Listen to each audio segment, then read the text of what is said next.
সবাই বলুন আল্লাহ না করুন। একটু জোরে বলেন আল্লাহ না করুন, আল্লাহ না করুন। ইসরায়েল সহ America, Japan, German, France, Russia সহ সারা পৃথিবী যদি ঐক্যবদ্ধ হয়ে মনে করে কোরআনে কারীমকে দুনিয়া থেকে মিটিয়ে দেব, তারা কি তা পারবে? পারবে? কারণ সকালবেলা বেলা 10:30টায় যদি সারা পৃথিবী থেকে কোরআন নামক কিতাবটাকে উঠিয়ে দেওয়া হয়, সন্ধ্যার মধ্যে হাজার হাজার কোরআন আবার নতুন করে পৃথিবীতে আবিষ্কৃত হয়ে যাবে। কারণ আল্লাহ হেফাজত করেছেন মানুষের সিনায়। কোথায় কোরআন আছে? বিজ্ঞান কেন, বৈজ্ঞানিকের বাপের ক্ষমতা নেই সেখান থেকে কোরআন ছিনিয়ে বের করে নিতে পারে। সেই কোরআনে কারীমকে এখানকার ছেলেরা, মেয়েরা, ছেলের বাপ, মেয়ের বাপ, মেয়ের আব্বা, ছেলের আব্বা, ছেলের দাদু, ছেলের দাদিমা, একেবারে সপরিবারে সবাই যেন কোরআনের আঙিনায় এসে গেছে। সুবহানাল্লাহ বলে। এ গ্রামের উন্নয়নের একটা পূর্বাভাস আমি আজকে এখানে আসা মাত্রই লক্ষ্য করেছি। আমি আশিক বিল্লাহ একটা নগণ্য, না আছে কোনো যোগ্যতা, না আছে কথা বলার মতো কোনো ভাষা জ্ঞান, কিন্তু আমাকে নিয়ে এখানকার কর্তৃপক্ষের সিদ্ধান্ত অনুযায়ী ওই রাস্তা থেকে যেভাবে এনেছে আর যে ভালোবাসা দিয়েছে, মনে হয় আমার ব্রেন থেকে এটা টপ করে চলে যাবে না। কারণ নবীজি বলেছেন মাল্লাম ইয়াশকুরিন নাস লাম ইয়াশকুরিল্লাহ, যে মানুষের কৃতজ্ঞতা স্বীকার করতে পারে না সে আল্লাহর শুকরিয়া আদায় করতে পারে না। কারণ কোরআন বলেছে ওয়ালাকাদ কাররামনা বানি আদম, আমি বনি আদমকে সম্মানিত করেছি। আমি নগণ্য, কিন্তু আমাকে যে সম্মানের নিরিখে আমাকে এখানে এনেছে, আমি তো তাদেরকে নিষেধ করেছি যে আমি এতটা সম্মানের যোগ্য নই। এই যে মানুষ হয়ে মানুষের প্রতি ভালোবাসা, এখানকার টিচাররা যেভাবে ভালোবাসা দিয়ে চলেছেন, আল্লাহর মেহেরবানি সময় আসবে এমন, আল্লাহ যদি চান এই কোরআনে কারীম টোটাল বড় বাকড়া গ্রামের প্রত্যেকটা ঘরে ঘরে আমার আল্লাহ আশা করি কোরআন পৌঁছে দেবেন ইনশাআল্লাহ। সেটা এজন্য আমি আমার ভাষায় বলি, পৃথিবীতে যারা নাস্তিকতায় বিশ্বাসী, পৃথিবীতে যারা খোদাদ্রোহী, পৃথিবীতে যারা ছিল রাসূল বিরোধী, যারা ছিল কোরআন বিরোধী, যারা ছিল আল্লাহদ্রোহী, তারা পৃথিবীর ইতিহাস থেকে মুছে গেছে। আর যারা কোরআন পাগল, তাদের নাম আমার আল্লাহ ইতিহাসের পাতায় স্বর্ণোজ্জ্বল অক্ষরে রেখে দিয়েছেন। ঠিক না? কোরআন মানুষকে টানে। তার দুটো দৃষ্টান্ত দেই। আমার সামনে 12টা কোরআন কেন্দ্রিক হাদিস আছে, কিন্তু দুর্ভাগ্য আমার যে আমি, আপনারা বুঝে ফেলছেন কি বিষয়টা, যাই বাহক আমি একটু এগিয়ে যাই। কোরআন মানুষকে টানে, তার বাস্তবতা। আপনারা বলুন তো, মুসলিম জাহানের খলিফা আমিরুল মুমিনিন খলিফাতুল মুসলিমিন হযরতে ওমর রাসূলুল্লাহকে হত্যা করার জন্য তরবারি হাতে নিয়ে বেরিয়েছিলেন না? বলুন, তাই না? হযরতে ওমর ফারুক রাদিয়াল্লাহু আনহু যখন বোনের বাড়িতে হাজিরা দিয়েছেন, দরজার এপার থেকে যখন শুনেছেন কোরআনের সেই পৃষ্ঠায় লেখা রয়েছে ইন্নানি আনাল্লাহ লা ইলাহা ইল্লা আনা ফা'বুদনি ওয়া আকিমিস সালাতা লিযিকরি, ইন্নানি আনাল্লাহ, নিশ্চয়ই আমি আল্লাহ, লা ইলাহা ইল্লাল্লাহ, আমি ছাড়া কোনো ইলাহা নেই, আমি ছাড়া কোনো উপাস্য নেই, ফা'বুদনি, তার দাসত্ব করো, তার গোলামি করো, জীবনের সব কিছু তার জন্য নিবেদিত করে দাও এবং তার শরণার্থে নামাজ কায়েম করো। হযরতে ওমর এই কথা যখনই দেখতে পেয়েছেন, এক বাক্যে হযরতে ওমর বলেছেন এটা কোনোদিন মানুষের তৈরি করা হতে পারে না, এটা কোনো কবির কথা নয়, এটা কোনো গণকের কথা নয়, আমি আমার নির্দ্বিধায় নিশ্চিন্ত মনে বলে দিলাম বেশক এটা আল্লাহর পক্ষ থেকে নাজিলকৃত কথা। হযরতে ওমর দেখলেন ইসলাম কবুল করার জন্য রাসূলুল্লাহকে পাওয়ার আশায় পাগল পারা হয়ে গেল। উফ, আমি এক্ষুনি লাভলতাতি হবে, কি করব? আল্লাহ, কথা বুঝতে পেরেছেন? হযরতে ওমর ফারুক রাদিয়াল্লাহু আনহু তার জীবনের পরিবর্তন আসলো, ঠিক না? আমার ভাইরা বাবাজিরা, সর্বপ্রথম এতটুকুন কথা বলি, আল্লাহ রাব্বুল আলামিনের হাবিব জনাবে রাসূল আরবি সাল্লাল্লাহু আলাইহি ওয়াসাল্লামের কাছে 23 বছর ধরে যে কোরআন নাজিল হয়েছে, এই কোরআনে কারীমের ভিতরে আমার আল্লাহ মানুষের যেটা প্রয়োজন সেটা দিয়ে ভরপুর করে দিয়েছে। এই কোরআনে কারীমের মধ্যে রয়েছে রাজনীতি, অর্থনীতি, সমাজনীতি, বন্দিনীতি, সন্ধিনীতি, চুক্তিনীতি, রাষ্ট্রনীতি, পররাষ্ট্রনীতি, অস্ত্রনীতি রাসূলুল্লাহ নিজে করেছেন এবং অন্যকে করে দেখিয়েছেন। কোরআনে কারীম দিয়ে বিশ্ব নবী রোম, শাম, পারস্য বিজয় করেছেন। সুবহানাল্লাহ বলবেন না? শিক্ষিত মানুষ প্রচুর আছেন। 1665 খ্রিস্টাব্দে স্যার আইজাক নিউটন সর্বপ্রথম মাধ্যাকর্ষণ শক্তির আবিষ্কার করলেন। এটা আমরা জানি না। আসলে আমরা বলি সর্বপ্রথম, কেন? বিজ্ঞানের আবিষ্কার না হলে তো প্রথম না দ্বিতীয় না তৃতীয় না চতুর্থ না পঞ্চম, এটা তো বুঝবো না। মহান আল্লাহ রাব্বুল আলামিন বলেছেন, আল্লাযী খালাকা সাবআ সামাওয়াতিন তিবাকা। আগে বলেন সুবহানাল্লাহ, আরেকটু জোরে বলেন সুবহানাল্লাহ। আল্লাহ পাক এই আয়াতে কারিমার মধ্যে বলেছেন, আমি আল্লাহ পাক স্তরে স্তরে 7 আসমান সাজিয়ে রেখেছি। আজকে তোমরা মনে করেছো নিউটন মাধ্যাকর্ষণ শক্তির আবিষ্কার করেছে, যদিও নিউটন করে থাকে, তারপরেও কোরআনে কারীম থেকে নিউটন ধার করেছে। কথা বুঝতে পারেননি? কোরআন থেকে ধার করেছে। কি রকম দেখেন, আল্লাযী খালাকা সাবআ সামাওয়াতিন তিবাকা, আমি স্তরে স্তরে 7 আসমান সাজিয়ে রেখেছি। কোন খুঁটি আছে? কোন থাম্বা আছে? কোন পিলার আছে? কোন দেওয়াল আছে? কোরআন বলছে স্তরে স্তরে 7টা আসমান সাজিয়ে রেখেছি আমি আল্লাহ, একটা থেকে আরেকটা মাধ্যাকর্ষণ শক্তি দিয়েই টেনে রেখেছি। সুবহানাল্লাহ বলবেন না? আরো জোরে বলেন। তাহলে মাধ্যাকর্ষণ শক্তি 1665 খ্রিস্টাব্দে স্যার আইজাক নিউটন আবিষ্কার করেছেন বলে আমরা ইতিহাসের পাতা থেকে পেলাম। অন্তত নিউটনের 1000 বছর আগে আমার আল্লাহ কোরআনে জানিয়ে দিয়েছেন। সুবহানাল্লাহ বলবেন না? আরেকটু জোরে বলবেন না সুবহানাল্লাহ? আমার ভাইরা বাবাজিরা, এই কোরআনে কারীমের ভিতরে মহান আল্লাহ রাব্বুল আলামিন আরো সুন্দর করে বলেছেন, ওমা খালাকনাস সামাওয়াতি ওয়াল আরদা ওয়ামা বাইনাহুমা লাঈবিন। আসমানে যা কিছু আছে, জমিনে যা কিছু আছে এবং এর মাঝখানে যা কিছু রয়েছে, বেকার বেকার খামাকা খেলা ছলে কোনো কিছুই সৃষ্টি করিনি। প্রতিটার পিছনে কোনো না কোনো উদ্দেশ্য নিয়েই তৈরি করেছি, একটাও বেকার নয়। এই আয়াতকে নিয়ে এক কবিরাজ গবেষণা করলো। গেছে টয়লেটে, ভালো করে শুনছেন তো? গেছে টয়লেটে। টয়লেটে যে কবিরাজ দেখেছে যে পায়খানার উপরে কিছু সংখ্যক পোকা বেড়াচ্ছে। ওই টয়লেটের মধ্যে বসে থেকে কবিরাজ চিন্তা করেছে, স্রষ্টা কোরআনে বলেছেন বেকার বেকার খেলার ছলে কোনো কিছুই সৃষ্টি করিনি, এই পায়খানার উপরে পোকাগুলো কি কাজে লাগবে? মনে হয় এইগুলোই বেকার। ঠিক আছে?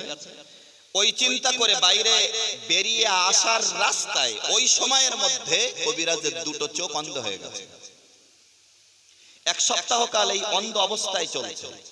এক পর্যায়ে ওই গ্রামের মধ্যে আরেকজন কবিরাজ, যিনি চক্ষু চিকিৎসক, প্রবেশ করেছেন। আর অন্ধ চোখ ভালো করবে কে, সেই ওষুধ আমার কাছে আছে। অন্ধ চোখ ভালো করবে কে, সেই ওষুধ আমার কাছে আছে। এইভাবে বলতে বলতে যখন গ্রামে চলছিল, টয়লেটের মধ্যে যে উল্টোপাল্টা চিন্তা করে যার চোখ অন্ধ হয়ে গেল, ওই লোকটা ওই কবিরাজকে ডাকে।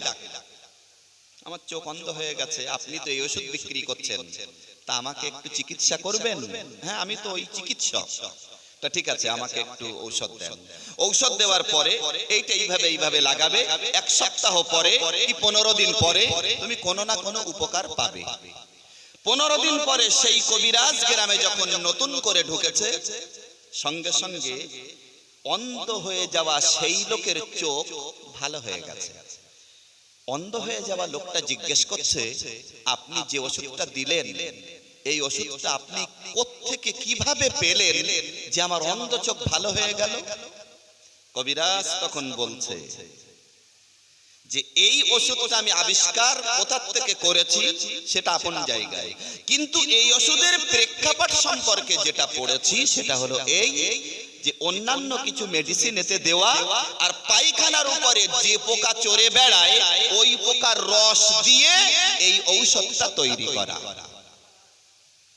তাহলে আল্লাহ বেকার কিছু সৃষ্টি করেছেন? বেকার কিছু সৃষ্টি করেছেন? ঠিক তার পাশাপাশি আরেকটা কথা বলি, কোন একজন দার্শনিক বিরাট একটা বটগাছের নিচে বসে চিন্তা করছিল, আল্লাহ তো কোনো কিছুই বেকার সৃষ্টি করেননি, এবং তার শিল্প নৈপুণ্যতার ভিতরে এতটুকুও ভুল নেই। আজকে আমি স্রষ্টার ভুল খুঁজে বের করব। এই ভুল খুঁজতে যে চিন্তা মগ্ন হওয়ার জন্য বেছে নিয়েছে একটা বটগাছের নিচ। বটগাছের নিচে বসে চিন্তা করছে। এক পর্যায়ে হঠাৎ করে একটা চিন্তা তার মস্তিষ্কে প্রবেশ করলো, যে বুঝেছি স্রষ্টার নাকি কোনো ভুল নেই, এই তো স্রষ্টার ভুল। সেটা কি? কুমড়ো গাছ, লাউ গাছ জমিনের উপর দিয়ে লটিয়ে যায়, ফলগুলো হয় 2 কেজি থেকে শুরু করে 20-25 কেজি পর্যন্ত। আর বট গাছ এত বড় একটা গাছ, 100 ফিট উপরে তার উপরের ডাল, ফলটা ছোট। আর ছোট গাছে বড় ফল, বড় গাছে ছোট ফল, এটাই হলো স্রষ্টার বড় ভুল। নাউজুবিল্লাহ বলে। চিন্তার রেশ শেষ হতে না হতেই উপর থেকে একটা বট ফল পড়লো নাকের ডগায়, সেন্স হারিয়ে গেল। মাথায় পানি দিয়ে সেবা শুশ্রূষা করে যখন সে পুনরায় সেন্স ফিরে পেয়েছে, এমত অবস্থায় ও বলছে, আল্লাহু আকবার, আমি সেজদায় পড়ে গেলাম। আল্লাহর শিল্প নৈপুণ্যতার ভিতরে কোনো ভুল নেই, কারণ আজকে যদি বট ফল আমার নাকের ডগায় না পড়ে কুমড়ো নামক ফলটা পড়তো, সেন্সলেস হয়ে পুনরায় ফিরে পেয়েছি, জীবনে ঘুরে পেতাম না, আমাকে শ্মশানে না হয় কবরে যেতে হতো। ঠিক না? তাহলে সবকিছু যেভাবে করলে হয় আল্লাহ সেইভাবে বানিয়েছেন না? আমার ভাইরা বাবাজিরা, কোরআন মানুষকে টানে, তার একটুখানি বাস্তবতা দেখুন। প্রিয় নবী জনাবে রাসূল আরবি সাল্লাল্লাহু আলাইহি ওয়াসাল্লাম যখন কোরআনে কারীম তেলাওয়াত করেছেন, যাদের মধ্যে ছিল নাস্তিকতায় বিশ্বাস, যাদের মধ্যে ছিল খোদাদ্রোহিতা, যাদের মধ্যে ছিল রাসূলের বিরোধিতা, যাদের মধ্যে ছিল কোরআনের বিরোধিতা, তারাও যখন বিশ্ব নবীর ঘরের চতুর্দিকে দাঁড়িয়ে যেত, শুধু মনে করেছে একটাই, আরেকটু শুনে নেই তারপরে বাড়ি যাব, আরেকটু শুনে নেই তারপরে বাড়ি যাব। এই ভাবনা ভাবতে ভাবতে সারা রাত পার হয়ে গেছে। বাড়ি যাওয়া তো দূরের কথা, দাঁড়ানো থেকে কোরআনের আকর্ষণে কেউ বসার সময়টুকু পায়নি। আর একটু জোরে বলেন। ইতিহাসের একটা পৃষ্ঠা আপনাদের শোনাই। কোরআন যে মানুষকে বদলায় তার একটা বাস্তবতা নেন। সম্রাট আকবরের পরে, আমি কিন্তু লক্ষ্যচ্যুত হইনি বলো, লক্ষ্য আমার একটাই, কোরআন মানুষকে টানে। লাস্ট আমি হাদিস কটা বলবো ইনশাআল্লাহ। এই বইটা দেখছেন, এই বইটা আধুনিক বিশ্বের শীর্ষস্থানীয় 100 অমুসলিম মনীষীর দৃষ্টিতে আল কোরআন। এই বইটার হেডলাইন, কভার পেজ, এর ভিতরে একটা কথা আছে 21 পেজে, সেইটা আপনাদের একটু শোনাবো ঠিক সময় মতো, যে অমুসলিম মনীষীরা পর্যন্ত কোরআনে কারীমকে কিভাবে মান্যতা দিয়েছে। সুবহানাল্লাহ বলবেন না? একটু দিল খুলে বলেন, একটু আওয়াজ দেন তো, নারায়ে তাকবীর। সম্রাট আকবরের পরে মসনদে যিনি বসেছিলেন তার নাম হলো নুরউদ্দিন মোহাম্মদ জাহাঙ্গীর। ইতিহাসের পৃষ্ঠা বলছি, শিক্ষিত মানুষ নিশ্চয় আছেন, বহু মানুষ দাঁড়িয়ে শুনছেন, স্থির মন মানসিকতা নিয়ে শুনছেন। কোরআন মানুষকে টানে, তার একটা বাস্তবতা একটুখানি দেখুন। নুরউদ্দিন মোহাম্মদ জাহাঙ্গীর যখন মসনদে, সম্রাট আকবর বিদায়, বসলেন নুরউদ্দিন, এমত অবস্থায় মুজাদ্দিদে আল-পেশানি রহমাতুল্লাহি আলাইহি, যেমন দাদা হুজুর পীর কেবলা রহমাতুল্লাহি আলাইহি একজন মুজাদ্দিদ, অনুরূপ মুজাদ্দিদে আল-পেশানি রহমাতুল্লাহি আলাইহি উনিও একজন মুজাদ্দিদ। এখন নুরউদ্দিন মোহাম্মদ জাহাঙ্গীর সম্রাট আকবরের কিছুটা অনুসরণীয় ব্যক্তিত্ব। কি রকম জানেন? সম্রাট আকবরের চিন্তা ছিল মানুষ যেখানে বিচারণ করুক না কেন, আমার রাজ দরবারে যখন আসবে সে যেন তখন মাথা নিচু করে কুর্নিশ করে প্রবেশ করে। আর ওর ভক্তের বহুজনের মধ্যে 18 জন ছিল খুব ভক্ত, ও কুর্নিশ চালু করেছিল, দ্বীন-ই ইলাহি চালু করেছিল। তার মানে হলো আমার সামনেও মানুষের মাথা নত করতে হবে। মাথা নত করার জায়গা কোনটা? কেবলমাত্র, আরো জোরে বলুন, আল্লাহ। এই জন্য মহান আল্লাহ রাব্বুল আলামিন বলেছেন, কুল ইন্না সালাতি ওয়া নুসুকি ওয়া মাহইয়ায়া ওয়া মামাতি লিল্লাহি রাব্বিল আলামিন। জোরে বলেন আল্লাহু আকবার। আল্লাহ পাক বলেছেন, কুল, নবী আপনি বলুন, ইন্না সালাতি ওয়া নুসুকি ওয়া মাহইয়ায়া ওয়া মামাতি লিল্লাহি রাব্বিল আলামিন। ও নবী আপনি বলুন, আমার নামাজ, আমার কুরবানি, আমার হায়াত, আমার মওত সব আল্লাহ পাকের জন্য নিবেদিত করে দিলাম। কিছু মনে নেবেন না, বেয়াদবি মাপ চেয়ে বলছি। জীবনে নাম শুনেছিলাম হাজী আলী, কিন্তু চোখে কোনোদিন দেখিনি। 24শে ডিসেম্বর বোম্বাইতে আমার একটা প্রোগ্রাম হলো। সে এখন সফর কাহিনী শোনানোর জায়গা তো এটা নয়, শুধু এতটুকুন কথা বলি। হাজী আলীতে আমি চলে গেলাম, ওরা আমাকে নিয়ে গেল। সেখানে যেয়ে দেখলাম এইটা যদি হয় বোম্বাই শহর আর এইটা যদি হয় আরব সাগর, এখান থেকে অন্তত 200, 300, 400 মিটার দূরে হাজী আলী, অর্থাৎ সেই মাজার। আমি অবাক হয়ে গেলাম, বহু মানুষ সেখানে জিয়ারতের উদ্দেশ্যে যায়, কিন্তু জিয়ারতের উদ্দেশ্যে গেলে কি হবে? একটা শ্রেণী আছে যারা সেখানে যায় আর ঈমান হারিয়ে বাড়ি ফেরে। বিষয়টা বুঝেছেন? আল্লাহর শাহী দরবারে শুকরিয়া, মুসাদ্দিদ জামান দাদা হুজুর পীর কেবলা রহমাতুল্লাহি আলাইহি, বসিরহাটের বড় মাওলানা আল্লামা বাংলা রুহুল আমিন রহমাতুল্লাহি আলাইহি সহ ফজলুর রহমান দরগাপুরি সহ বর্তমান সময়ের এক শ্রেণীর মুহাক্কিক আলেমদের অনুসরণ অনুকরণ আমরা যারা করি, আল্লাহর মেহেরবানি আজমির শরীফে মানুষেরা যায়, বৃহৎ একটা শ্রেণী ঈমান বিক্রি করে দিয়ে বাড়ি আসে। দাদা হুজুর পীর কেবলা, বসিরহাটের আল্লামা বাংলা রুহুল আমিন রহমাতুল্লাহি আলাইহি, এদের মতাদর্শের মানুষ যখন আজমিরে যায়, ওরা তখন এদের দিকে মুখ ফিরে তাকায় না। কেন জানেন? এদের কাছ থেকে মাল পাবো না, কারণ এরা শিরক এবং বিদআত থেকে দাদা পীরের ওসিলায় আল্লাহ এদেরকে হেফাজত করেছেন। সুবহানাল্লাহ বলেন না? আর একটু জোরে বলেন। ওরা এদের দিকে মুখ তুলে তাকায় না। তা যাই বা হোক, আমি মূল কথা যেটা বলতে চাচ্ছি সেটা হলো এই, শিরক এবং বিদআত থেকে বাঁচার জন্য কোরআন আমাদের সবচেয়ে বড় গ্রন্থ।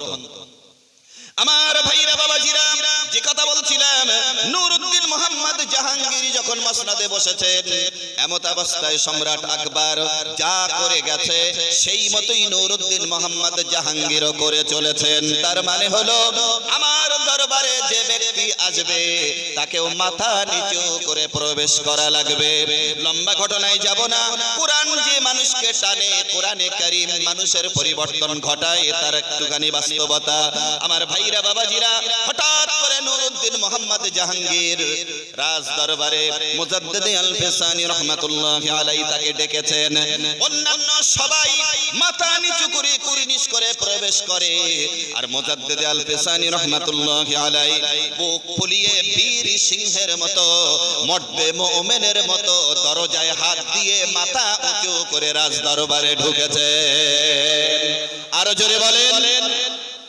যেই এই অবস্থা নিয়ে ঢুকলেন, নুরউদ্দিন মোহাম্মদ জাহাঙ্গীর তখন বললেন, আপনি সালামটাও দিলেন না, মাথা নিচু করলেন না।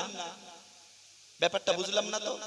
এই অপরাধী, একে গোয়ালিয়র দুর্গের কারাগারের মধ্যে বন্দী করে। তাকে সুন্দর বুঝেছেন? আলহামদুলিল্লাহ। আল-পেশানিকে ওর ভিতরে উনি আছেন, ইতিহাসের পৃষ্ঠা আলহামদুলিল্লাহ দেখিয়ে দেব। এরপরে 1 মাস চলে যায়, 2 মাস চলে যায়, 3 মাস চলে যায়। জেলার নুরউদ্দিন মোহাম্মদ জাহাঙ্গীর সম্রাটের কাছে নোটিশ দিয়েছে, আলপেসানি নামীয় যে ব্যক্তিটা জেলখানার ভিতরে আছেন, জানি না উনি কোন অপরাধের অপরাধী। কেন, কি হয়েছে? কি হয়েছে? আল্লাহ পাকের মর্দে মুমিন মুসাদ্দিদ আলপেসানি রাহমাতুল্লাহি আলাইহি সাময়িক কোন রকমের অপরাধ তিনি করেননি। ইসলামের দৃষ্টিতে বলা হয়েছে আফসুস সালাম তুতিমুত তাআম, মানুষকে সালাম দাও আর অভাবগ্রস্ত যারা তাদের খেতে দাও। কিন্তু এরপরেও আলপেসানি রাহমাতুল্লাহি আলাইহি কেন তিনি সালাম দিলেন না? অন্যত্র বলা হয়েছে যারা বেদাতি আর যারা অহংকারী তাদেরকেও সালাম দেওয়া যায় না। নুরউদ্দিন মোহাম্মদ জাহাঙ্গীরের ভিতরে একদিকে রয়েছে তীব্র অহংকার, আরেকটা দিকে বেদাতে ভরপুর অনৈসলামিক কার্যকলাপের ভিতরে তার জীবন চলছে। ঠিক এই রকম একটা অবস্থা দেখে মুসাদ্দিদ আলপেসানি রাহমাতুল্লাহি আলাইহি সালাম দিলেন না। সালাম না দেওয়ার অপরাধে তাকে জেলখানার ভিতরে প্রবেশ করানো হয়েছে। জেলার সাহেব চিঠি লিখেছে, জাহাপানা কাকে রেখেছেন জেলখানার ভিতরে? আমরা জানি জেলের ভিতরে তারাই থাকে যারা চোর, যারা দস্যু, যারা গুন্ডা, যারা সন্ত্রাসী, যারা লুটেরা, এদের জায়গা জেলখানার মধ্যে হয়। কিন্তু এই রকম একজন হুজুরকে কেন জেলখানার ভিতরে ঢুকিয়েছেন জানি না। কেন, সমস্যাটা কোথায়? সঙ্গে সঙ্গে জেলার নোটিশ করে দিল জেলখানার ভিতরে যাকে রেখেছেন মুসাদ্দিদ আলপেসানি নামক ব্যক্তিটা এই জেলখানার ভিতরে কোরআনের তালিম এমন ভাবে দিয়ে চলেছেন, যত চোর, দস্যু, ডাকাত, গুন্ডা, সন্ত্রাসী, লুটেরা এই জেলখানার ভিতরে ছিল, এই লোকটার সহবত পাওয়ার পরে সমস্ত ব্যক্তি আল্লাহর ওলিতে পরিণত হয়ে গেছে। এই খবর নুরউদ্দিনের কাছে চলে আসলো। সঙ্গে সঙ্গে সম্রাট বললেন, ডাক দাও। মুসাদ্দিদ আলপেসানি বললেন, জেলখানার ভিতর থেকে ইচ্ছা মতো যাব না। কেউ যদি অপরাধ করে, আসামি যদি জেলে থাকে, একবার যদি বলে তোমাকে সম্রাট ডেকেছেন, সে আর থাকবে? কথা বলুন, থাকবে না। নুরউদ্দিন মোহাম্মদ জাহাঙ্গীর যখন ডেকেছেন, আলপেসানি তখন বলেছেন অত সহজ? শর্ত আছে। শর্ত কি? তাড়াতাড়ি শুনে এসো, কারণ বুঝে ফেলেছেন আর কিছুদিন থাকলে আমার মসনদ এমনি উল্টে যাবে। শর্ত কি? শর্ত হলো যত মসজিদ তার মসনদে বসার অবস্থায় তার লোকেরা যত মসজিদ ভেঙেছে সমস্ত মসজিদ পুনর্নির্মাণ করতে হবে। এক। দুই নম্বর কথা হলো আগের মতো আলেম ওলামা পীর বুজুর্গ তারাই সমাজে সামাজিকতা পালনার্থে তারা বিচার করবে। তিন নম্বর, নুরউদ্দিন মোহাম্মদ জাহাঙ্গীরকে পাঞ্চুয়ালিটি 5 ওয়াক্ত নামাজি হতে হবে। শুনছেন কথা? জেলখানার মধ্যে থেকে এর নাম মর্দে মুমিন। 4 নম্বর, নুরউদ্দিন মোহাম্মদ জাহাঙ্গীর রাতের বেলা দিনের বেলা যে নেশাগ্রস্ত হয় সেটাও জীবনের মতো বর্জন করতে হবে। যদি এই শর্ত মেনে নিতে পারে তাহলে আমি এখান থেকে বের হলাম, তা না হলে আমি থাকলাম। কথা বোঝা গেল? নুরউদ্দিন মোহাম্মদ জাহাঙ্গীর নির্দ্বিধায় নিশ্চিন্ত মনে সব স্বীকার করে নিলেন। মুসাদ্দিদ আলপেসানি রাহমাতুল্লাহি আলাইহি তার সঙ্গে স্পর্শ ধরলেন। ধরার পরে কি হয়েছে? এমন ভাবে হুজুরের সোহবত পেয়েছেন, নুরউদ্দিন মোহাম্মদ জাহাঙ্গীরের জীবন যেন ধন্য হওয়া শুরু হয়ে গেছে। কোন একটা দিন কোরআনে কারীমের বরকতে আর হুজুরের সংস্পর্শে আসার কারণে নুরউদ্দিনের জীবনের পরিবর্তন কতটা আলেম ওলামা পীর বুজুর্গ তারাই বিচার করবে ঘোষণা করে দিলেন। জিন্দেগিতে মদ পান করবেন না ঘোষণা করে দিলেন। জিন্দেগিতে কোনোদিনের জন্য আর অবৈধ পথে রোজগার করবেন না ঘোষণা করে দিলেন। আর আলেম ওলামা পীর বুজুর্গ তারাই বিচার সালিশ করবেন এই ঘোষণাও দিয়ে দিলেন। পাঞ্চুয়ালিটি নামাজের পাবন্দি করবেন সে ঘোষণাটাও দিয়ে দিলেন। আমার ভাইরা বাবাজিরা, এই জীবন ব্যবস্থা চলতে চলতে এক পর্যায়ে দেখা গেল নুরউদ্দিন মোহাম্মদ জাহাঙ্গীরের বিবির নাম নূরজাহান। ঠিক বলছি তো আমি? একটু ঠিক করে দেবেন ভুল টুল হয়ে গেলে। নূরজাহান। নূরজাহান ঘরের ভিতরে আয়নার সামনে রূপচর্চা করছেন, ইতিহাসের পৃষ্ঠা। লক্ষ্য হলো কোরআন। রূপ চর্চা করছেন, ফট করে একটা বিকৃত মস্তিষ্কের এক পুরুষ মানুষ সেই ঘরের ভিতরে প্রবেশ করেছে। এই অপরাধের কারণে তাকে মৃত্যুদণ্ডের খবর দেওয়া হয়েছে। নুরউদ্দিন মোহাম্মদ জাহাঙ্গীর সঙ্গে সঙ্গে যাচাই বাছাই না করে মৃত্যুদণ্ডের খবর যখন করে দিলেন, নিহত ব্যক্তির আত্মীয় স্বজনেরা এসে সম্রাটের কাছে নালিশ দিলেন, আমাদের যে মানুষটা প্রবেশ করেছিল দেহরক্ষী প্রহরীদেরকে অতিক্রম করে, মানুষটা ছিল বিকৃত মস্তিষ্কের, তার ব্রেন ভালো ছিল না, হঠাৎ করে প্রবেশ করেছে, যাচাই বাছাই না করেই তার মৃত্যুদণ্ড, আমরা এর বিচার চাই।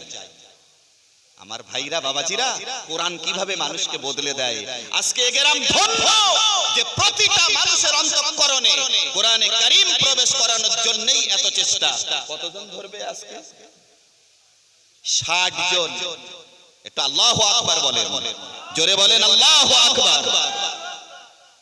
নুরউদ্দিন মোহাম্মদ জাহাঙ্গীরের কাছে বিচার। নুরউদ্দিন মোহাম্মদ জাহাঙ্গীর বললেন, বিকৃত মস্তিষ্কের মানুষটাকে যেভাবে মারা হয়েছে, আমি রাজ দরবারে বসে বলিষ্ঠ কণ্ঠে দ্ব্যর্থহীন ভাষায় বলে দিলাম, যেভাবে ওই মানুষকে মৃত্যুদণ্ড দেওয়া হয়েছে, আমার বিবি নূরজাহানকেও সেইভাবে মৃত্যুদণ্ড দেওয়া হবে, আমি ঘোষণা দিয়ে দিলাম। কিসের বরকত? কোরআনের বরকত। কিসের বরকত? জোরে বলেন।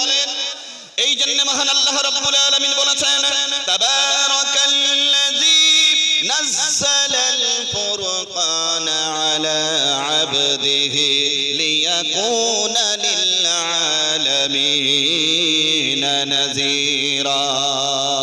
অতীব বরকতশালী সেই আল্লাহ রাব্বুল আলামিন, যিনি তার বান্দা অর্থাৎ মুহাম্মদুর রাসূলুল্লাহ সাল্লাল্লাহু আলাইহি ওয়াসাল্লামের পরে কোরআন নাযিল করেছেন। আর এই কোরআনে কারীম এমন একটা কিতাব, যে কিতাব দিয়ে আল্লাহর নবী পঞ্জভূত জমাট বাঁধা অন্ধকারের ভিতর থেকে মানুষদেরকে আলোর দিকে টেনেছেন।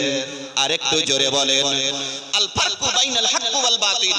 যে জিনিস হক এবং বাতিলের মধ্যে, সত্য এবং মিথ্যার মধ্যে, মঙ্গল এবং অমঙ্গলের মধ্যে, কল্যাণ এবং অকল্যাণের মধ্যে পার্থক্য সূচিত করে যে জিনিস, তার নাম হলো কোরআন। জোরে বলুন। মহান আল্লাহ রাব্বুল আলামিন অন্যত্র বলেছেন, ওয়ানাজ্জালনা আলাইকাল কিতাবা তিবয়ানাল লিকুল্লি শাই। আমার নাযিলকৃত কোরআনে কারীমের ভিতরে তিবয়ানাল লিকুল্লি শাই, সব কথা ভরে দিলাম, কোন জিনিসের অভাব রাখলাম না। মানুষের জন্য যা দরকার আমি আল্লাহ সেটা আমার কোরআনের ভিতরে দিয়ে দিলাম। নুরউদ্দিন মোহাম্মদ জাহাঙ্গীর কি বললেন? বিচারটা ওইভাবেই হবে। নিহত ব্যক্তির লোকেরা সঙ্গে সঙ্গে এই বিচার শুনে অবাক, এরকম বিচার? নূরজাহান দৌড়ে এসে স্বামীর কাছে, সম্রাটের কাছে, আপনি একটাবারের জন্য আমার সারা জীবনের ভালোবাসার কথাটা ভাবলেন না? কত বড় কথায়, সারাটা জীবন ধরে আমার জীবনকে আমি উজাড় করে রেখেছি আপনার উপরে, আপনি আমার সারা জীবনের ভালোবাসা আমার একটা কাজে ভুলে গেছেন। এবার কথাটা দেখেন, সম্রাট কি বললেন? নুরউদ্দিন মোহাম্মদ জাহাঙ্গীর বললেন, শোনো বিবি, তোমার সারা জীবনের ভালোবাসা দাঁড়িপাল্লার একদিকে রেখে দিলাম, আর বিশ্ব নবীর নীতি আদর্শ দাঁড়িপাল্লার আরেকটা দিকে রেখে দিলাম। তোমার সারা জীবনের উজাড় করা ভালোবাসার চেয়ে বিশ্ব নবীর নীতি আদর্শের দিকটা আমার কাছে ভারী হয়েছে। দিল খুলে বলবেন না সুবহানাল্লাহ? বিশ্ব নবীর আদর্শ ভারী হয়েছে। শোনো বিবি, তুমি যেমন বিকৃত মস্তিষ্কের একটা পুরুষকে প্রাণদণ্ড দিতে আদেশ করেছো, আমিও আদেশ করলাম বিশ্ব নবীর আদর্শের দিকটা ভারী দেখে আমার কাছে এইটাই হলো সহি বিচার, এটাই হলো হক বিচার, এটাই হলো নীতি আদর্শ, যার কারণেই আমি এই ঘোষণা দিয়ে দিলাম।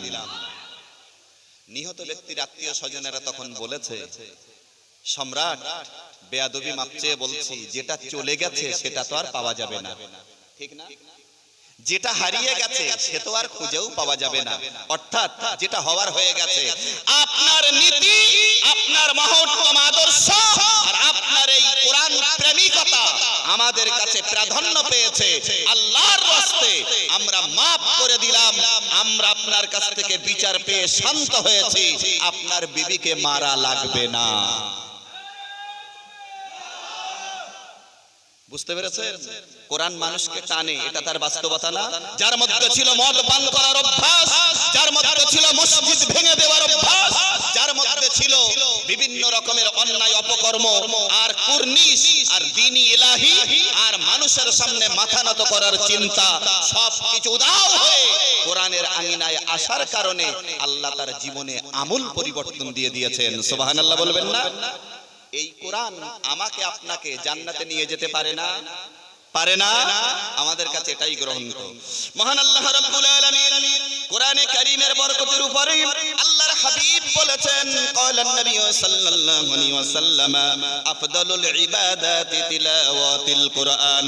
নবীজি বলেছেন, যত নফল ইবাদত রয়েছে সমস্ত নফল ইবাদতের চেয়ে কোরআনে কারীম তেলাওয়াত হলো সর্বোত্তম ইবাদত। প্রিয় নবী জনাবে রাসূল আরবি সাল্লাল্লাহু আলাইহি ওয়াসাল্লাম অন্য হাদিসের ভিতরে বলেছেন, মান করা ইয়াসিন ফি লাইলাতিন ইবতিগা ওয়াজহিল্লাহি গুফিরা লাহু আও কামা ক্বালা আলাইহিস সালাম। নবীজি বলেছেন, যে ব্যক্তি আল্লাহ তাআলাকে সন্তুষ্টির জন্য কোন রাতে সূরা ইয়াসিন তেলাওয়াত করবে। কোন সূরা? কোন সূরা? সূরা ইয়াসিন। নবীজি বলেছেন, আল্লাহকে রাজি খুশি করার জন্য যে ব্যক্তি কোন রাতে সূরা ইয়াসিন তেলাওয়াত করবে, আমার আল্লাহর নবী বলেছেন ওই ব্যক্তি সূরা ইয়াসিন তেলাওয়াতের বরকতে তার तमाम জিন্দেগীর গুনাহ আমার আল্লাহ maaf করে দেবেন। আরেকটু জোরে বলেন। অন্য হাদিসের ভিতরে প্রিয় নবী জনাবে রাসূল আরবি সাল্লাল্লাহু আলাইহি ওয়াসাল্লাম তিনি বলেছেন, ইয়াকুলু মান ক্বারাআল ওয়াকিআতা কুল্লা লাইলাতিন লাম ইয়াফতাকির আও কামা ক্বালা আলাইহিস সালাম। নবীজি বলেছেন, যে ব্যক্তি প্রতি রাতে সূরা ওয়াকিয়া তেলাওয়াত করবে আমার আল্লাহ পাক তার অভাব দেবেন না।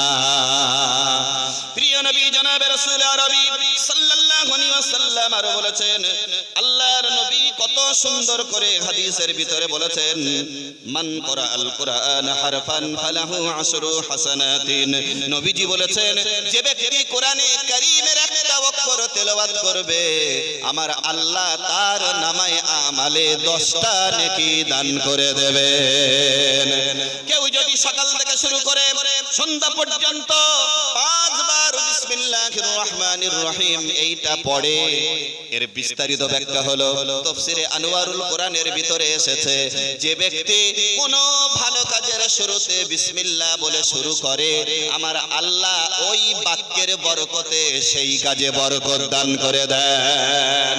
মাথায় টুপি দেব বিসমিল্লাহির রহমানির রহিম বলে, আবার জুতোটা যখন পরবো বিসমিল্লাহ বলে পরবো, আহারিও গ্রহণ করব তা বিসমিল্লাহ বলে শুরু করব, পানি পান করব তা বিসমিল্লাহ বলে শুরু করব, ব্যবসা করার জন্য দোকানটা যখন খুলবো বিসমিল্লাহ বলে শুরু করব, আবার জমিনে যখন কোদাল মারবো তখন বিসমিল্লাহ বলে শুরু করব।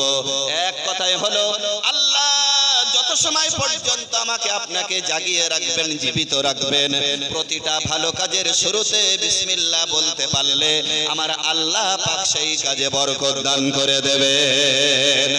নবীজি বলেছেন 19 কেউ যদি বিসমিল্লাহির রহমানির রহিম এটা অধিক পরিমাণে আমল করতে পারে, জাহান্নামের ভিতরে 19 জন ফেরেশতা, প্রধান ফেরেশতার নাম হলো মালিক ফেরেশতা, এই প্রধান ফেরেশতা সহ বাকি 18 জন আর এনাকে নিয়ে 19 জন বিসমিল্লাহির রহমানির রহিম এটার ভিতরে আমার আল্লাহ 19টা অক্ষর রেখেছেন। যে ব্যক্তি যত বেশি এটাকে আমল করবে আমার আল্লাহ এক একটা অক্ষরের বরকতে এক একটা ফেরেশতাকে স্তব্ধ করে জাহান্নাম থেকে বাঁচিয়ে দেবেন। আর একটু জোরে বলেন। বলুন, শুধু তো বললে হয় না, কিছু তো দিতে হয়, তাই না? নবীজি বলেছেন কাজের শুরুতে বিসমিল্লাহ বলো। আমার ভাইরা বাবাজিরা, অন্য হাদিসের ভিতরে এসেছে আল্লাহর নবী বলেছেন, ক্বালান নবী সাল্লাল্লাহু আলাইহি ওয়াসাল্লাম ইকরাউল কুরআনা ফাইন্নাহু ইয়াতি ইয়াউমাল কিয়ামাতি শাফিআল লি আসহাবি আও কামা ক্বালা আলাইহিস সালাম। নবীজি বলেছেন তোমরা কোরআনে কারীম তেলাওয়াত করো, যে ব্যক্তি কোরআনে কারীম তেলাওয়াত করবে এই কোরআন কিয়ামতের দিন আল্লাহর কাছে জান্নাতে নিয়ে যাওয়ার ব্যাপারে সুপারিশ করবে। আর একটু জোরে বলবেন না? এটা কি জাতা কথা শুনলেন নাকি? কোরআন বলেছে মানজাল্লাযী ইয়াশফাউ ইনদাহু ইল্লা বিইজনি, আল্লাহর বিনা পারমিশনে একটা কেউ আল্লাহর কাছে অনুমতি পাবেন না। কেউ সুপারিশ করার অনুমতি আল্লাহ কাউকে দেবেন না, সুপারিশ কেউ করতে পারবেন না যদি আল্লাহ অনুমতি না দেন। আর কোরআন এমন একটা গ্রন্থ আল্লাহর অনুমতি ছাড়াই আল্লাহর কাছে কথা বলবে এবং বান্দা বান্দিকে জান্নাতে নিয়ে যাওয়ার ব্যাপারে কোরআন আল্লাহর কাছে সুপারিশ করবে। সুবহানাল্লাহ বলেন। ধরেই নিলাম ওই তো আল্লাহর কালাম। বাবাজি রাগ করেন না, আপনি মুরব্বী মানুষ, একটা দেবেন। আমি সকলকে একটু দেখানোর উদ্দেশ্যই বলছি। এই যে কোরআন শরীফ, এটার নাম কি? আচ্ছা, এটা কি কথা বলতে পারে? কথা বলেন, পারে না? পারে না। আমার আল্লাহ এই কোরআনের জবান খুলে দেবেন কিয়ামতের দিন।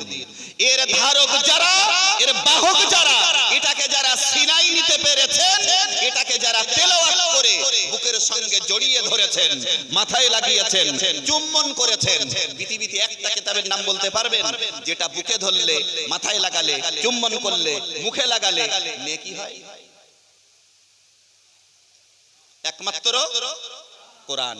আপনি যদি পড়তে না পারেন, শুধু ওই কালো কালি দিয়ে লেখা অক্ষরের উপরে আঙ্গুল দিয়ে যাবেন, আল্লাহ তাতেও আপনাকে নেকি দেবেন।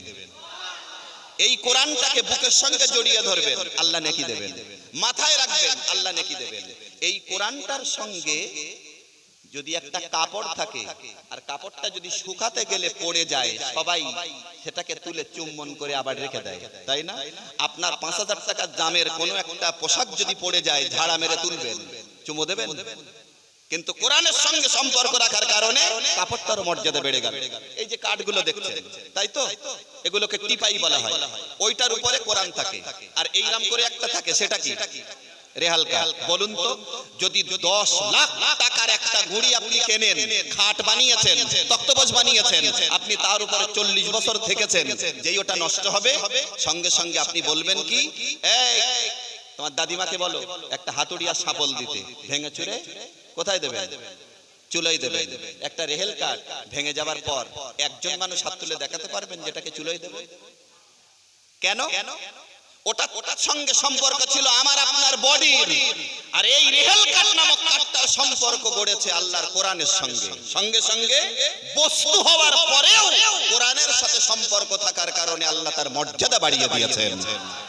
আর যে আল্লাহ বলেছেন ওয়ালাকাদ কাররামনা বানি আদম, আমি বনি আদমকে সম্মানিত করেছি, সেই সম্মানিত আল্লাহর বান্দা কোরআনের ধারক বাহক হবে, আল্লাহ কি জাহান্নামে দেবেন? কথা বোঝা যায়নি? কাঠ যদি এত মর্যাদা পায়, তাহলে কোরআনের সংরক্ষণ করলে আমার আল্লাহ বরকত দেবেন না? আমার ভাইরা বাবাজিরা, নবীজি আরো বলেছেন ইকরাউ সূরাত ইয়াসিন আলা মাউতাকুম। নবীজি বলেছেন মৃত প্রায় মানুষের মাথার কাছে বসে সূরা ইয়াসিন তেলাওয়াত করো। তার মানে হলো, আপনি এবার চিন্তা করে দেখুন, আজ আমাদের ঊর্ধ্বতন হুজুররা যেভাবে করে বিভিন্ন দিকে কোরআনে কারীমের বিস্তার করার জন্য ঘরে ঘরে নয়, ঘরে ঘরে নয়, ঘরে ঘরে নয়, দিলে দিলে যাতে কোরআন ঢুকে যায়, তার জন্য না জানি কত চেষ্টা চালিয়ে যাচ্ছেন। মসজিদুল হারাম থেকে একজন ইমামকে ডেকে এনে যদি মৃত মায়ের মাথার কাছে সূরা ইয়াসিন তেলাওয়াত করানো হয়, অথবা দূর থেকে একজন হাফেজকে ডেকে এনে যদি বাপের মাথার কাছে সূরা ইয়াসিন তেলাওয়াত করানো হয়, আর কলিজার টুকরা সন্তান যদি মা বাপের মাথার কাছে সূরা ইয়াসিন তেলাওয়াত করে, বলুন দেখি কাবার ইমাম, আমি আল্লাহর কসম করে বলছি, ছোট করছি না, শুধু যুক্তিতে বলছি, কাবার ইমাম তেলাওয়াত করবে আর আমার মায়ের মাথার কাছে আমি তেলাওয়াত করব, জিন্দেগিতে দুটো তেলাওয়াতের আন্তরিকতা এক হতে পারে না। সন্তান বাপের জানাজা পড়বে আর অন্য একজন পড়বে, দুটো এক হতে পারে? পারে? পারে না। নবীজি বলেছেন ইকরাউ সূরাত ইয়াসিন আলা মাউতাকুম, মৃত প্রায় মানুষের মাথার কাছে সূরা ইয়াসিন তেলাওয়াত করো। কোরআনের বরকতে, সূরা ইয়াসিনের বরকতে আল্লাহ যদি চান মৃত্যুর জাকানদানিকে আমার আল্লাহ কমিয়ে দেবেন। সুবহানাল্লাহ বলবেন না? আর একটু জোরে বলবেন না সুবহানাল্লাহ? আমার ভাইরা বাবাজিরা, একদম একদম শেষ পর্যায়ে এই কথাটা বলে যাই, ইন্না সূরাতা মিনাল কুরআনি 30 আয়াতান শাফাআত লিরাজুলিন হাত্তা গুফিরা লাহু ওয়া হিয়া সূরাতু তাবারাকাল্লাযী বিয়াদিহিল মুলক। নবীজি বলেছেন কোরআনে কারীমের ভিতরে 30 আয়াত বিশিষ্ট একটা সূরা রয়েছে, যে সূরাটার নাম হলো সূরাতুল মুলক। নবীজি বলেছেন এই সূরাটা যার ভিতরে আমল থাকবে, কবর জগতে এই সূরার বরকতে আমার আল্লাহ তাকে রেহাই করে দেবেন। আর একটু জোরে বলেন, আর একটু জোরে বলেন। শেষ কথা, হুজুর যে কোনো মুহূর্তে ঢুকবেন, ওয়াদা দিয়েছে এই কথাটা বলবো। এটা হলো আধুনিক বিশ্বের শীর্ষস্থানীয় 100 অমুসলিম মনীষীর দৃষ্টিতে আল কোরআন। এই বইটাতে লেখা রয়েছে, দেখুন একজন অমুসলিম শীর্ষস্থানীয় ব্রিটিশ বিজ্ঞানী, লন্ডন বিশ্ববিদ্যালয়ের ইলেকট্রনিক ইঞ্জিনিয়ারিং বিভাগের প্রধান, কয়েকটি আন্তর্জাতিক ইলেকট্রনিক্স কোম্পানির উপদেষ্টা ডক্টর আর্থার জে এলিসন বলেন, পবিত্র কোরআনে মানব সৃষ্টি সম্পর্কিত যেসব তথ্য বর্ণনা করা হয়েছে সেসব নিয়ে দীর্ঘকাল প্যারাসাইকোলজিক্যাল গবেষণার ফলশ্রুতিতে আমি এ সিদ্ধান্তে উপনীত হয়েছি যে কোরআন কোনো মানুষের রচিত গ্রন্থ নয়, এ মহাগ্রন্থে নির্দেশিত ধর্মমত প্রকৃত সত্য ধর্ম। সুবহানাল্লাহ বলুন। আর একটু জোরে বলবেন না? শ্রীমতী ইন্দিরা গান্ধীর মতো মানুষ বলেছেন সারা পৃথিবীর মানুষের উচিত হযরত মুহাম্মদ সাল্লাল্লাহু আলাইহি ওয়াসাল্লামের আদর্শ গ্রহণ করা। সুবহানাল্লাহ বলেন।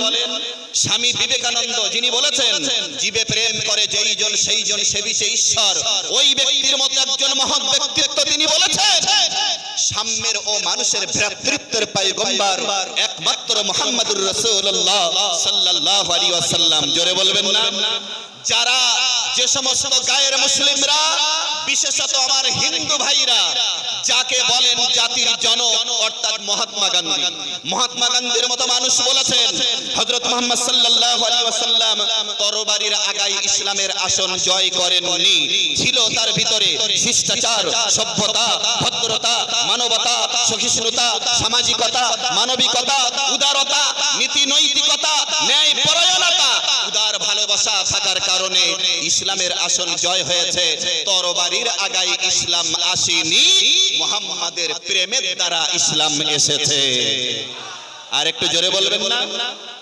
আরে আমাদের ঊর্ধ্বতন হুজুররা তো বারবার বলেন আমার ছেলেকে আমার গিন্নি চুমু দেবে, কোলে নেবে, এটা তো এক জিনিস, কিন্তু বাইরের একটা লোক যদি তাকে আদর করে সেটা বিরাট বড় পাওনা। আলহামদুলিল্লাহ, একটু আওয়াজ দেন নারে তাকবীর। আর একটু জোরে নারে তাকবীর। মুফতি আব্দুল কাইয়ুম সাহেব হুজুরের কাছে সহ সকলের কাছে বেয়াদবি মাপ চাই। আমার জীবনেও আমার সামনে কোনোদিন নাম ধরেছি, আমার ব্রেনে নেই, আবেগে বলে ফেলেছি, সকলের কাছে মাপ চাইছি।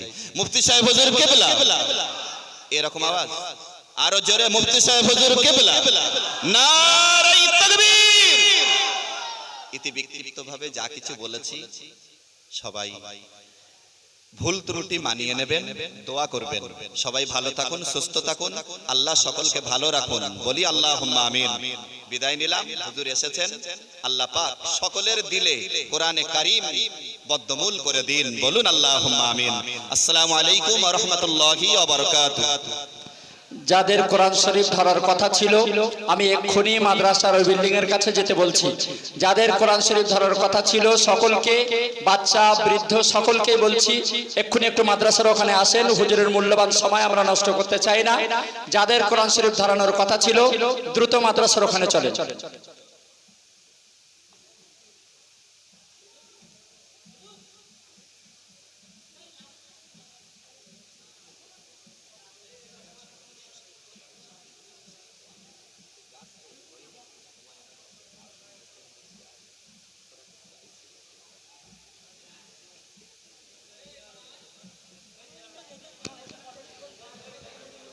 আসসালামু আলাইকুম রাহমাতুল্লাহি ওয়া বারাকাতুহু। আমাদের আকাঙ্ক্ষিত বক্তা মুফতি সাহেব এসে গেছেন, উনি এক্ষুনি তফসির আনবেন। আপনারা যারা বাইরে রাস্তাঘাটে যে যেখানে আছেন সবাই আমাদের ঈদগাহ ময়দানে চলে আসেন। সবার ময়দানে চলে আসেন। এখনই উনি বক্তব্য রাখবেন। উনি এসে গেছেন, স্টেজে বসেও গেছেন। আপনারা বাইরে অযথা দেরি না করে সবাই এসে জামায়াত হন, এখানে আসেন। কোরআনের সাথে, কোরআনের সম্মানার্থে এখানে আপনারা আসুন। এবার মুফতি সাহেবের ব্যাস পড়িয়ে সম্বর্ধনা জানাচ্ছেন হাফিজ।